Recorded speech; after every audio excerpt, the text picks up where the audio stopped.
안녕하세요. 조대훈입니다. 제가 딱 2주 전에 이 유튜브에서 그런 말씀을 드렸죠.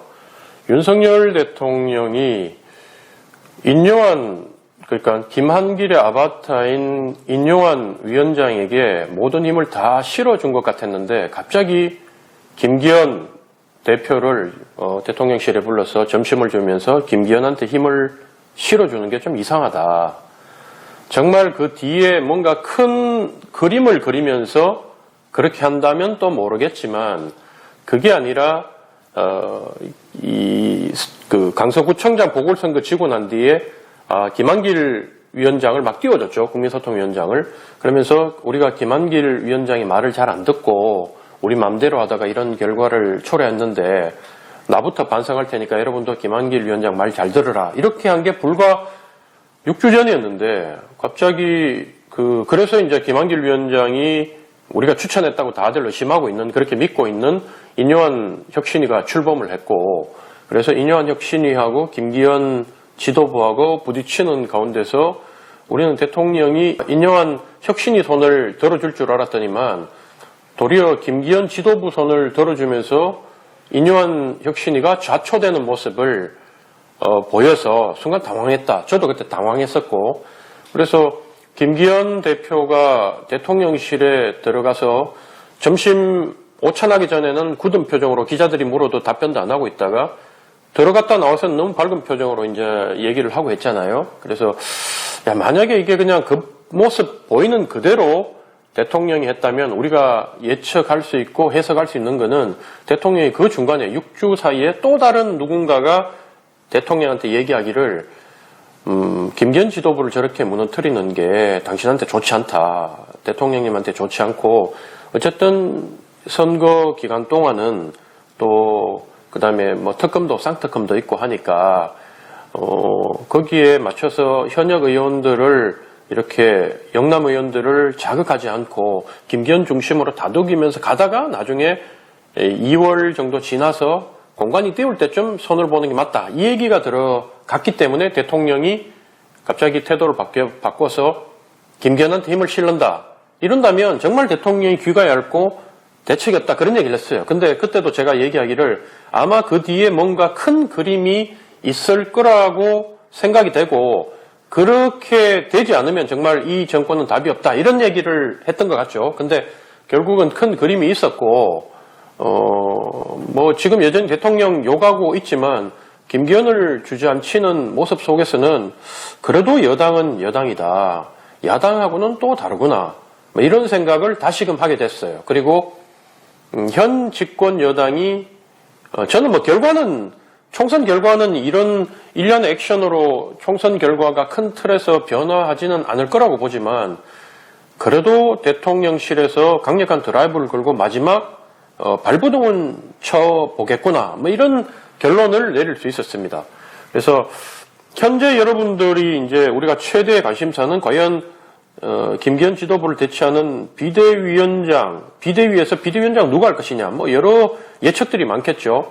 예측들이 많고 지금 가장 유력한 건 한동훈 법무부 장관이라고 얘기를 하는데, 그리고 비대위원장 후보로 오르내리는 게 김한길, 원희룡, 한동훈, 뭐 인요한까지 크게 보자면 인요한까지 들어가는데 인요한이 제일 약한 것 같고, 그러니까 나머지 셋 중에 한 명이 되지 않을까 생각하는데 제가 봤을 땐 친윤 그룹 내에서는 한동훈을 띄우려는 것 같아요. 한동훈을 띄우려는 것 같고, 그리고 저희가 이제 저희 편들이 모여가지고 그 부분에 대해서 한번 토의한 내용이 있는데 그 토의한 내용에서도 우리가 내린 결론은 대통령은 결국 한동훈밖에 믿을 사람이 없다. 한동훈과 김한길이 있는데 김한길에 대한 신뢰는 아주 절대적이라고 저는 봐요. 김한길과 한동훈 2명밖에 없는데 문제는 김한길 위원장이 제가 봤을 때는 그 사람이 원체 정치적 수가 높고 김한길 위원장이 봤을 때는 한동훈을 비대위원장으로 내세우는 순간 총선은 폭망한다 이 생각을 갖고 있을 거예요. 제가 만약에 김한길이라도 그런 생각을 할 거니까. 그래서 어떻게 할 거냐. 김한길은 지금 대통령에게 비대위원장으로 누구를 추천하느냐 하면 제 생각에는 유승민을 추천할 것 같아요. 과연 그러면 김한길이 유승민을 설득해낼 수 있느냐. 유승민 의원은 과연 그 김한길 뭐 대통령까지 손을 내밀었다 쳤을 때 그 손을 잡을 것인가? 뭐 결론적으로 얘기하면 그 손을 잡으면 죽죠. 유승민 의원이 그 손을 잡으면 죽는 길입니다. 뭐 이준석 대표도 그런 얘기를 했지만 만약에 이번 비대위에 들어가면 정무 감각이 꽝인 거다, 빵점이다 이런 얘기를 했어요. 근데 이제 최근에 유승민 의원의 행보를 보면 어쨌든 여지를 좀 남겨요.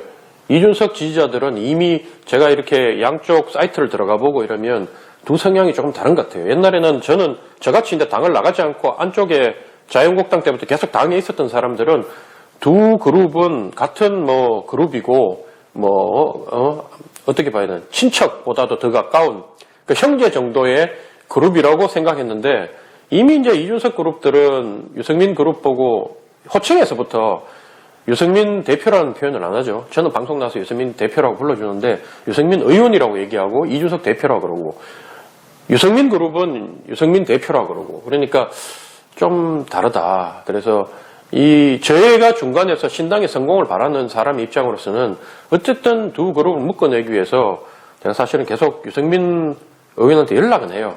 대표님한테 연락은 하는데 아직 반응이 없어요. 솔직히. 그런 상황이다 보니까 현재 유승민 비대위가 뜰지 안 뜰지는 뭐 안개 속이지만 저는 이제 그런 모든 가능성을 놓고 대비는 하고 있어요. 뭐 준석이가 거기에 대해서 준비를 하고 있는 대로 또 저는 저대로 나중에 조언할 기회가 있으면 그렇게 조언하라고 대책을 마련해야 되기 때문에 제가 그렇게 현재 준비를 하고 있고요. 그리고 이준석 신당에 대해서 말씀드리면 제가 어제 페이스북에 하나를 올렸죠. 하나 올렸는데 당직 제안 받았다고. 그러니까 또 뭐 난리 났더라고. 뭐 왜 입사냐, 뭐 왜 떠드냐. 아니 여러분, 이준석 대표가 공격받을 때 맨날 하는 얘기가 그거잖아요. 입사다, 뭐 혼자 뭐 전화 둘이 김기현하고 했는 걸 왜 까느냐. 이미 김기현 대표한테 그렇게 하겠다고 얘기를 하고 양해를 구하고 이 약속 대련처럼 돼 있는 상황인데 또 김기현 입장에서는 그러라고 도리어 이준석이라는 카드를 활용하고 있을지도 모름에도 불구하고 이준석을 미워하는 사람들은 무조건 그렇게 공격하죠. 마찬가지로 이준석 지지그룹 내에 제가 봤을 때 한 80%는 어느 정치인의 지지그룹보다 합리적이고 이성적이고 젠틀한 분들인데 한 20% 정도는 개딸이나 일배나 똑같다. 그래서 제가 그걸 준빠라고 얘기하면서 제가 싸우고 있는 거죠. 왜냐하면 우리 지지층들이 바라봤을 때 사실은 조대원 지지층도 있죠.